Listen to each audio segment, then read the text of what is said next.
यादव ने एक वादा किया था कि मैंने अपनी जिंदगी की 80% कमाई में डोनेट कर दूंगा और जितना आगे कमाऊंगा वो भी 80% डोनेट कर दूंगा। ये मैं करते चला आ रहा हूं। तो सब लोग के राय से सलाह से चुनाव लड़ाया गया। मैं ये नहीं कह रहा हूं कि सेम्पी गुप्ता चुनाव लड़ी, चेयरमैन बनी, मुझे खुशी है और मुझे दुख है। चुनाव जीती जनता के भरोसा। यादव ने एक वादा किया था कि मैंने अपनी जिंदगी की 80% कमाई में डोनेट कर दूंगा और जितना आगे कमाऊंगा वो भी 80% डोनेट कर दूंगा। ये मैं करते चला आ रहा हूं। मैं कभी इसको रोका नहीं। लोग कहें कि आज ये बंद हो जाएगा, कल ये सेवा बंद हो जाएगा, परसों ये सेवा बंद हो जाएगा। इसी बीच चुनाव जनता का भरोसा जीता, मेहनत किया और चुनाव मैं अपनी माताजी को लड़ाया। चुनाव जीतने से पहले सीवान की जनता ने मोहर मार दिया कि मेरी मां चुनाव चेयरमैन बन गई। बड़े नेता, सबको पता है किस नेता ने ये रिजर्वेशन कराया। यहां तक कि मैं अपने कानों से सुना, जनता गाली भी दे रही थी उस नेता को कि देखो एक नया लड़का आगे बढ़ रहा है तो सीट को रिजर्व कर दिया गया। फिर भी हम एक सब मीडिया में चाहे कहीं भी नहीं बोले कि सीट रिजर्व हो गया। मेरी मां चुनाव नहीं लड़ पाई, रिजर्वेशन हुआ। तो मैंने सेम्पी गुप्ता, जो मदन गुप्ता की पत्नी है, जो मेरे साथ जैसे आज ही सोल्जर है, ये लोग सब जैसे मेरे साथ रहते हैं, वैसे ही वो भी आदमी मेरे साथ रहते थे। मुझे भरोसा था कि जो आदमी 10 साल में 12 साल में गद्दारी नहीं किया, नहीं करेगा। तो सब लोग के राय से सलाह से चुनाव लड़ाया गया। मैं ये नहीं कह रहा हूं कि सेम्पी गुप्ता चुनाव लड़ी, चेयरमैन बनी, मुझे खुशी है और मुझे दुख है। चुनाव जीती जनता के भरोसा।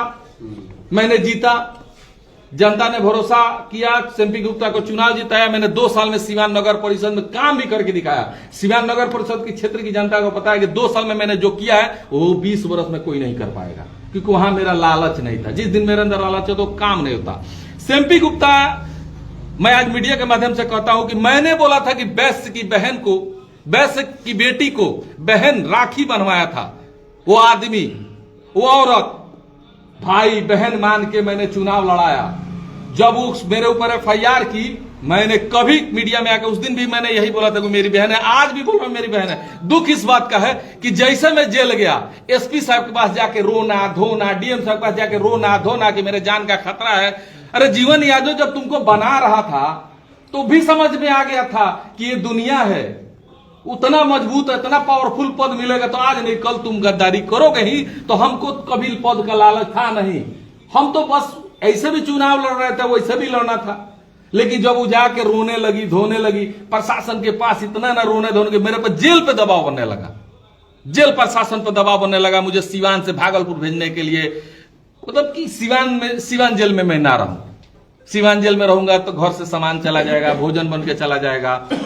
लोकल जिला के लोग हैं, आसपास के लोग हैं, मिलते भिड़ते रहेंगे। तो सीवान जेल से ट्रांसफर करने के लिए दबाव बनाया गया। लेकिन जहां विरोध करने वाले लोग होते हैं वहां पक्ष करने वाले भी लोग होते हैं। जहां बुरे लोग होते हैं वहां अच्छे लोग भी होते हैं। अच्छे लोगों का आशीर्वाद है।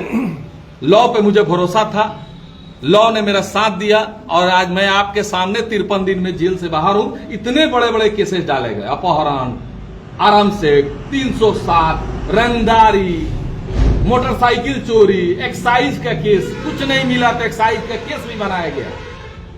ढक्कन, खाली बोतल मिलने से भी FIR होता है, मैंने नहीं सुना था, हुआ। तो ये कहने का मतलब है कि मैंने सेम्पी गुप्ता का क्या बिगाड़ा था।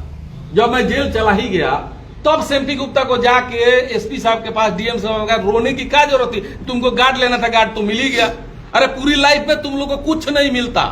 ये जन्म में तुम लोग का नाम भी बगल वाले गांव में, बगल के मोहल्ले में कोई जान नहीं पाता, उस आदमी को सुरक्षा मिल गया।